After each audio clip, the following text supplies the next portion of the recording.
ምኞት ከዚህ ቤት መጥፋት እንዳለብኝ ከዚህ በኋላ በረከትንም ሆነ እህቱን ቤተሰቦቹን ማቃወስ የለብኝም።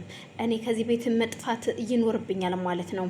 አዎ በረከት ለኔ ሲል ቤቱን ሊሸጠው ነው በማለት ከቤት ለመውጣት ትዘጋጃለች።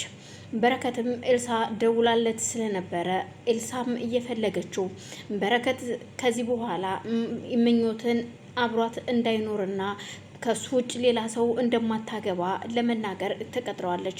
በረከትም ለምን እንደፈለገችው ስላላወቀ እየተቀጣጠሩበት ካፌ ተነስቶ በመሄድ ኤልሳን ይጠብቃታል። ኤልሳም ከደቂቃዎች በኋላ በረከት ያለበት ቦታ ስትደርስ ሰላም ከተባባሉና ቁጭ ካሉ በኋላ ኤልሳ ትናንትና እውነት ለመናገር በጣም ነው ያናደድሽኝ። እንዴት እንደዚህ አይነት ነገር ትናገሪያለሽ? ከምኞት ፊት ምኞት ፊት እየተናገረችው ነገር ምንድን ነው? እንደዚህ ግርግር ማለት ካሁን በኋላ እኮ እሷ ትሞታለች፣ እድሜዋ እንደሆነ አጭር ነው እና ለምንድን ነው እንደዚህ የምትሆኑት? በማለት በረከት እጅግ ተናዷል። የተናደደበት ምክንያት ከሚስቴ ፊት የምወዳት የማፈቅራት ሚስቴ ፊት ለፊት እንዴት እንደዚህ አይነት ነገር ትናገራለች? በማለት ግን ደግሞ የውስጤን ቻላ አድርጌ አልፌሻለሁ። አሁን ግን ለምን እንደዛ ተናገርሽ? በጣም ይቅርታ ራስ ወዳድ ስለሆንኩኝ። ግን ደግሞ በረከት እዩልህ በፊት አባዬ ጋ ያለህ በነበረበት ሰዓት እንደማትርቀኝና እንደማትለየኝ ነግረኸኝ ነበር። ግን አንተ ነገሮችን ሁሉ ችዬ ራሴን ኮንትሮል አደርጋለሁ ብዬ አሰብኩኝ። በፍጹም ሊሆንልኝ አልቻለም። እናም አንተ ምኞትን አገባህ። እኔ አገባሃለሁ ብዬ ሳስብ አንተ ምኞትን አገባህ። እኔን ቁጭ አደረከኝ። እኔ ቃነኝ ወይ ስታየኝ ምን እያሰብክ ነው? እናም ምኞትን ተዋትና ምኞት በሽተኛ ነች። በቃ አባዬንም ስጠይቀው ህመሟ ከባድ እንደሆነ ነግሮኛል። ስለዚህ ገንዘብህን ለምን የማትድል ልጅ ላይ ታጠፋለህ? እኔ እናንተ አብረን እንጋባ፣ አብረን መኖር አለብን። የኔም እናት ለሌላ ሰው ልትድረኝ ስለሆነ አንተን አጥቼ ደግሞ መኖር አልችልም። እናም ምን እንደምትለኝ እማቀው ነገር የለም። ግን ለድፍረቴ ይቅርታ አድርግልኝ። እኔ ራሴን ግልጽ አድርጌ በመናገሬ እንዳትቀየመኝ ስትለው አዝናለሁ ኤልሳ። በፍጹም ይህንን ነገር በፍጹም ላደርግ አልችልም። ምክንያቱም የምወዳትና የማፈቅራት ወድጃት አፍቅሪያት ያገባኋት ምኞት ነው። ምኞት ደግሞ ትድናለች። አንቺ ግን እንደዚህ አይነት ነገር በፍጹም ታስቢያለሽ ብዬ ጠብቄሽ አላቅም።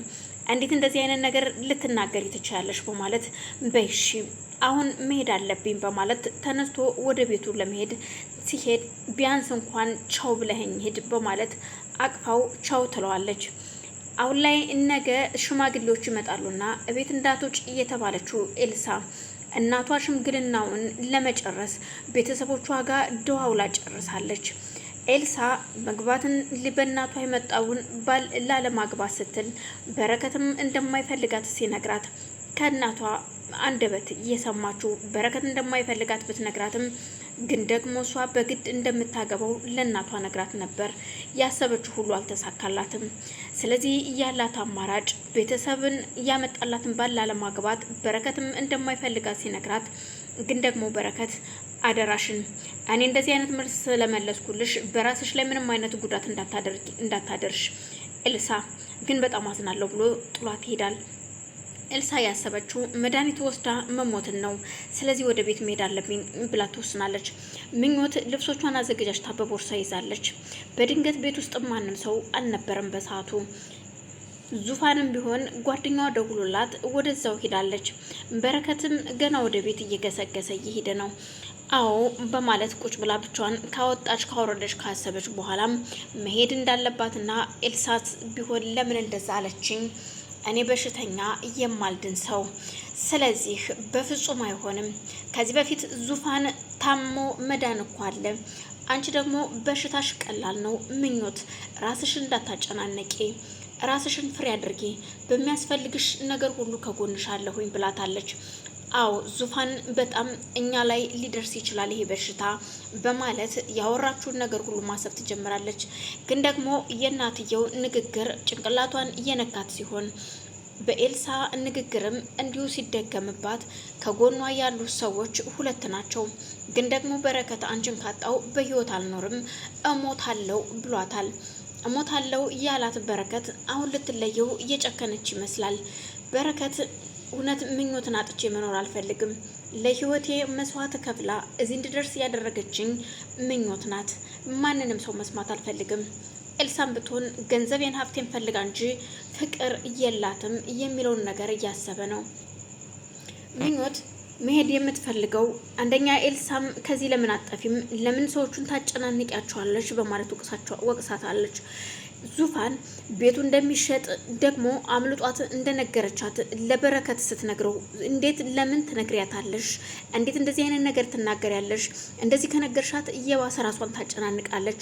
ዙፋን መናገር አልነበረብሽም ይላታል። እናም ወደ መኝታ ቤቷ ሄዳ ስለነበር አይሆንም እያለቻት ነበር። ሄደችና መኝታ ቤቷን ቆልፋ ተኝታ እያለቀሰች ነው። በሩን ሲያንኳኳ ብቻዬን መሆን እፈልጋለሁ፣ ምንም አይነት ሰው ካጠገቤ እንዲመጣ አልፈልግም ስትለው እባክሽ ምኞት ክፈችልኝ፣ እኔው በረከት ነኝ። እናም ሁሉን ነገር ላብራራልሽ፣ ክፈችልኝና አብረን እናውራ በጋራ በማለት ሲጠይቃት ከደቂቃዎች በኋላ ትከፍትለታለች። በረከትም ቆይ ምንድነው የሆንሽው? ለምንድነው ቤቱን የምትሸጠው? ለኔ ስትል ቤትህን ልትሸጥ ነው፣ ንብረትህን ልታጣ ነው። ስለዚህ በፍጹም አይሆንም ስትለው እዩልሽ፣ ሁለተኛ እንደዚህ አይነት ነገር እንድትይኝ አልፈልግም። ደግሞም ቤቱንም ላልሸጠው እችላለሁ። ምክንያቱም ያለኝ ገንዘብ እንደው ድንገት ካነሰኝ በሚል ነው እንጂ እኮ በቂ ገንዘብ አለኝ ባንኬ ውስጥ። ምንም እንዲያሳስብሽ ነገር የለም። ምኞት አንቺ ዳኝ እንጂ ከዛ በኋላ እኔም አሁን ጤነኛ ስለሆንኩኝ ድርጅቴን በደንብ አካሄጅ እሰራለሁኝ። ከዛም ገንዘብ አገኛለሁ። ምንም እንዳታስቢ የኔ ቆንጆ ማለት አብራር አጽናንቷት ወደ ውጭ ይወጣል። በዛን መሀል ነበረ ዙፋንም ድንገት እንደወጣች ስታቅ ልብሶቿን አዘጋጅታ ከሱ ፊት ደስተኛ ብትመስልም እንኳን እሱም እንዳያዝንባት ግን ደግሞ መሄድ አለብኝ አውቃለሁ፣ እኔ ተለይቸው ከሄድኩኝ በረከት ራሴን አጠፋለሁ ያላት ነገር ጭንቅላቷ ላይ አለ። ግን ደግሞ በረከት አዝናለሁ፣ ምክንያቱም ገንዘብህን ለማትረፍ ስል እኔ ከዚህ መሄድ አለብኝ። እኔ እዚህ ካልሄድኩኝ ግን ንብረትን ትሸጣለህ፣ ከዛም ቤተሰቦች ያዝኑብሃል። እኔም ከዚህ አጠገብ ቁጭ ብዬ አማርኛዎቹ ሲናገሩ እንዲወጋኝ ጭንቅላቴ እንዲያመኝ አልፈልግም። እናም በጣም አዝናለሁ በረከት፣ በል እንግዲህ ሰላሙን በማለት ከመኝታ ቤት በር ላይ ቆማ ፊት ለፊት አልጋውን እየተመለከተች ስለ በረከትና ስለ እዛ ቤት ያላትን ሙሉ ነገር ታወራ ጀመር። በረከት እየደረሰላት ሰው የለም። ምናልባት ሰው መጥቶ እንዳይመልሰኝ በማለት ትልቅ ቦርሳ እንኳን ሳይሆን ላለማስነቃት ትንሽዬ ቦርሳ ላይ ልብሶቿን አድርጋ ጉዟን ትጀምራለች። ከቤት ውስጥ ስትወጣ ምንም ነገር ያያት ሰው የለም። ግን ደግሞ እንዴት ወዴት ሄደች የሚለው ነገር በረከት ወደ ቤት ሲገባ በድንገት ምንም አይነት ሰው የለም። ዙፋኔ እያለ ወደ እህቱ ክፍልም ሲሄድ እህቱ የለችም። ምኞትም እዛ የለችም። ቤት ውስጥ ምንም አይነት ሰው እንደሌለ ሲያቅ ወዴት ሄዱ ማለት ይጀምራል። እናም እህቱ ጋር ሲደውል እህቱ ስልክ አንስታ እንዳላየቻትና ግን ቆይ እስኪመጣው በማለት ስልኩን ትዘጋና ምኞትን ለመፈለግ ወደ ቤት ተመልሳ ትመጣለች። ግን ደግሞ መንገድ ላይ ኤልሳ ትደውልላቸውና በል እንግዲህ ከዚህ በኋላ የምንገናኝ አይመስለኝም በረከት ቻው በማለት ወደ መኝታ ቤቷ ለመግባቷ በፊት ነበር ስልክ የደወለችለት። መኝታ ቤቷ ከገባች በኋላ መኝታ ቤት በሯን ቆልፋ መድኃኒቷን አዘጋጅታ በቃ ከዚህ በኋላ ምንም አይነት የምሳሳለትም ሆነ የምፈልገው ነገር ስለሌለ አባቴ በጣም ይቅርታ እንዲህ በማድረጌ እንዳታዝንብኝ